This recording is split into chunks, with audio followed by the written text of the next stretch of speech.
Hello everyone, welcome to ITLS Academy. It is a great learning platform to learn anything and everything from the comfort of your home. Let me introduce myself. I am your mentor, Gitanjali Jha. I am a content creator, storyteller, experience designer, corporate trainer, and an author.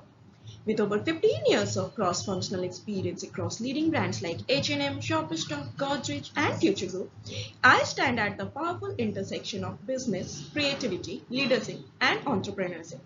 My journey has been one of turning ideas into impactful stories through visual design, transformational training programs, and the written words. As a corporate trainer, mentor, and entrepreneur, I have conducted pan India workshops on soft skills, technology, leadership, and professional excellence, impacting employees and emerging leaders across the retail and service industries. I don't just train people to perform better, I help them think like leaders, act like entrepreneurs, and build careers with ownership and purpose. I have had the privilege of serving as a guest lecturer at NIFT and Vogue Institute and of contributing to non-profit education initiatives through Unnati, where I work closely with young minds to help them rise beyond limitation and circumstances. Trust me, giving back brings boundless joys to us. Alongside my corporate journey, I am also a published fiction author of two novels, F Factor and Love Arranged. Storytelling is at the heart of everything I do. It shapes how I communicate, how I train, and how I help leaders connect with people, vision, and impact. My academic foundation includes a degree in fashion technology from NIFT, an MBA from NIRM, and professional certifications in digital marketing from Google and content design, a blend that fuels both strategic leadership and creative execution. Today, I work with leaders, startups, and entrepreneurs to help them build confidence, clarity, communication power, and conscious leadership so they don't just grow businesses, they build legacy driven brands and purpose led success. So, this is lecture 29 and continuation of company's growth stage and value of corporate culture, right? So, we already learned about few stages. Let's continue. Let's understand the life cycle of a biotech company. First stage is genesis, that is idea. Then technology and service provider, once it is approved, who is going to do it. Then hybrid business model, whether you will go for solo ownership or trade acquisition. Then focused product company, which has umbrella products, and last but not least, fully integrated pharma medtech company. This is an example of platform biotech company. This stage is more or less similar for all biotech companies with slight variations, right? We have already learned in detail about the drug discovery process. Let's quickly recap it. First is pre-discovery phases, where we all are in, that is startup phases, where the drug discovery happens, that is 5,000 to 10,000 compounds, 3 to 6 years it takes. Preclinical research happens. Then there is clinical trials, which has 3 phases, phase 1, phase 2 and phase 3. In phase 1, there is least number of volunteers, that is 20 to 100. Then in phase 2, 100 to 500. And in phase 3, 1,000 to 5,000. Then approvals and regulations happen, FDA review and different kinds of review. When you products passes through reviews, you go for scale up of manufacturing. And then last but not the least, post marketing surveillance, which is an ongoing process which keeps regulatory insights. Regulatory requirements do not end with protocol approval. The biotech company is required to monitor the performance of its product, report any side effects or dangers that are discovered in the course of its use. You have done your testing, but every human being body tissue is different, right? So reaction may not or may be same. So you have to accept these possibilities and be ready for the solutions, right? Take the actions necessary to avoid or mitigate those dangers. Please take accountability. If there is any problem, please say sorry. Learn to say sorry. Stay humble and keep learning to grow. Such actions include issuing warnings, recalling products, and possibly terminating sales. In addition, there are strict regulations governing how a product may be marketed and for what purposes. Marketing a product for uses beyond the scope of the agency approval can subject the biotech company to severe financial penalties and additional regulatory limitations, right? So yes, you may have developed a product for healthcare. Now, You might get certain offers which is not that ethical. It might be tempting. You are going to make faster money, bigger money, but think long term. How it is going to damage your company's image. Are you going to sleep peacefully if somebody is going to be harmed by using your products and services, right? Then make your decisions. Since we are learning about regulations, let's understand key regulatory agencies and bodies, right? Number one is Food and Drug Administration. Then there is European Medicines Agency for European countries, also known as EMA. Third is World Health Organizations, which distribute and makes medical facilities accessible to the world. Next is Centers for Disease Control and Prevention, that is CDC. Fifth is National Institutes of Health of London. Sixth is International Conference on Harmonization, that is ICH. Then next is National Regulation Authorities and challenges and future directions, right? We have certain district level, state level regulators which we also need to learn to get our drugs clear the regulation process, right? Learn about them in detail, refer the previous lecture and keep innovating. Next is litigation. Generally, business lawyers hate litigation, right? Part of the reason for this is its constant confrontational nature. But also, litigation often scrutinizes things that the business lawyer did or should have done. So it happens, you are now a grown-up GC. It's time to get over it because one of the major roles of our biotech GC is to be an active litigation risk manager who is looking for optimum solutions, is well versed in dispute resolution strategies and tools such as alternative dispute resolution, and is not going to let the litigators run wild, right? You have to be very, very transparent and thorough with your documentation, right? Success attracts opportunities, competitors, accusers, and thieves against whom the biotech GC must be ready to defend. The lure of a commercially successful product often entices infringers, both domestic and international, to take advantage of the biotech company's years of research, investment, and marketing to achieve quick and ill-gotten profits. Everybody is not good at heart. We have to accept the fact, but we have to prevent our innovation to get the benefits, right? An active intellectual property enforcement program can send a strong message to potential infringers. It provides investors and public shareholders with a sense of security that can result in increased company value. So always invest in your IP protection, right? Continuous monitoring of product performance coupled with a willingness to take responsible action can go a long way toward deflecting potentially crippling product liability, which can report to the brand, which can disarm the brand.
Next is corporate culture.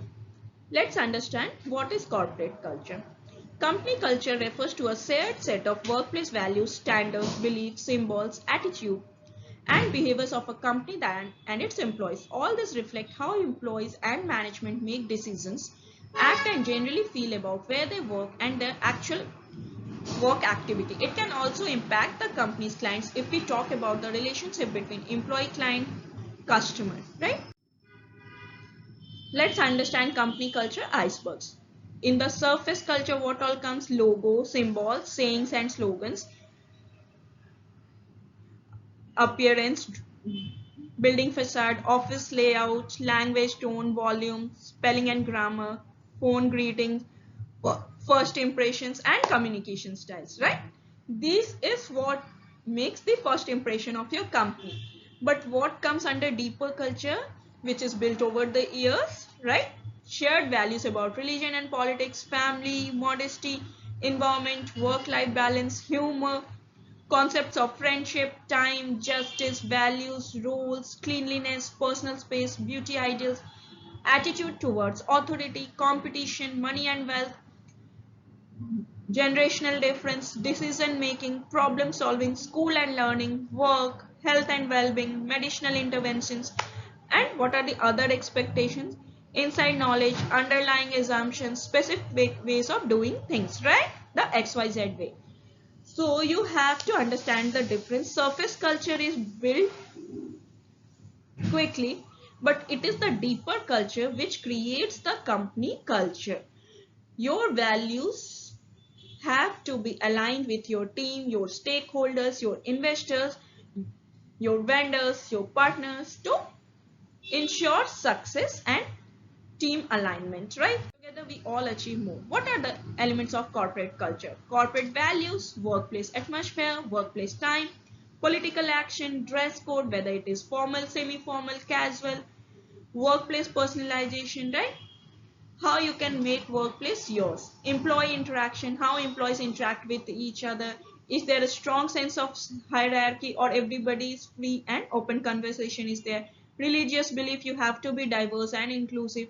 Community interaction, how you interact with the community, what you do for them, how involved is your company in the community development, right? How you are making a positive difference towards your community, how you are helping the upliftment of your workers, right? How you are treating your janitors, are you treating everybody with love and respect, right? They have to feel valued. Leisure time, how much time is there to relax, because mental well-being is also extremely important when it is a very challenging work environment, right? You have to take care of people who are working for you, your team, and how they are able to balance work life properly. And social cause activism, what is your CSR policy, right? All this comes under corporate culture. Please read about it thoroughly. Okay, you will get to understand what makes corporate culture, what makes a strong team, and do it from the beginning, because you are as strong as your team. So empower your team, they are going to be your best brand ambassadors, right? Let's understand the importance of corporate culture. Number one is financial success. When there is a pleasant corporate culture, the workforce performs enthusiastically, right? Everybody comes to work happily. They're excited to work together. Employees put in extra efforts to increase sales, maximize profits, reduce costs, and streamline the operations to achieve financial success. Employees have to treat companies as their own. How you are going to do it? By empowering them, by giving them equity shares, by treating them right, by being empathetic, right? Next is employee satisfaction. Employees feel safe and that they are heard and valued by the organization where they exist a robust corporate culture. Next is retention. A satisfied employee develops a commitment to his or her work and the organization. Moreover, the person looks for a long-term association with the company, which ultimately reduces the employment turnover percentage, right? You have built a team. Imagine they are leaving every now and then. You will spend all your time and energy in finding and balancing a team. It takes time to build a team. So treat them right and ensure that retention rate is good. We can understand the importance of corporate culture from this image, where you can see financial success, employee satisfaction, retention, engagement, recruiting, and productivity, right? Next is engagement. How engaged your employees are. Do they feel it is their company or they feel they are working for some boss? Employees' engagement towards their duties and the organization is the result of an efficient corporate culture. Also, the staff seems to be highly committed and motivated to give their best for achieving the company's goals. Next is recruiting. Job seekers today want to work for the companies which have an impressive culture and consider the employees as a valuable assets for the organization. We spend so much time working, so we want to work in an environment which makes us happy, right? Not otherwise. Therefore, a positive work culture helps the company to acquire resourceful talent and eases out the recruiting process. Next is productivity. Corporate culture enhances the performance of the employees along with developing a progressive work environment to increase the overall productivity of the organization. Let's explore this very interesting topic further. Jot down and understand what stages of company life cycle you are in. Have you already started or you are still in the business plan phase? Whatever it is, please jot down. Plan your goals and timelines for next stages, right? You have to be smart when it comes to setting the goals. That is specific, measurable, achievable, realistic, and within timeline so that you can track your progress. Next is learn and understand the corporate culture of successful companies like Google, Tesco, Tata, and so on. See how they have built the company culture over the years where employees love to work, right? See how you can incorporate a culture where employees feel motivated and valued. And based on your today's learning, what will be the USP of your startup? What will be its story? How you will define its values, mission, and vision? We'll be learning more about it in our next lecture. Till then, keep learning. Follow us on social media, Insta, Facebook, YouTube, WhatsApp, and LinkedIn. Subscribe to our channel to get more related articles and keep learning. Thank you for watching this video. Do like, share, and subscribe. You can call us at our helpline number, and if you have any doubts, you can also comment in the comment section. Have a great day. I'll see you soon with next video.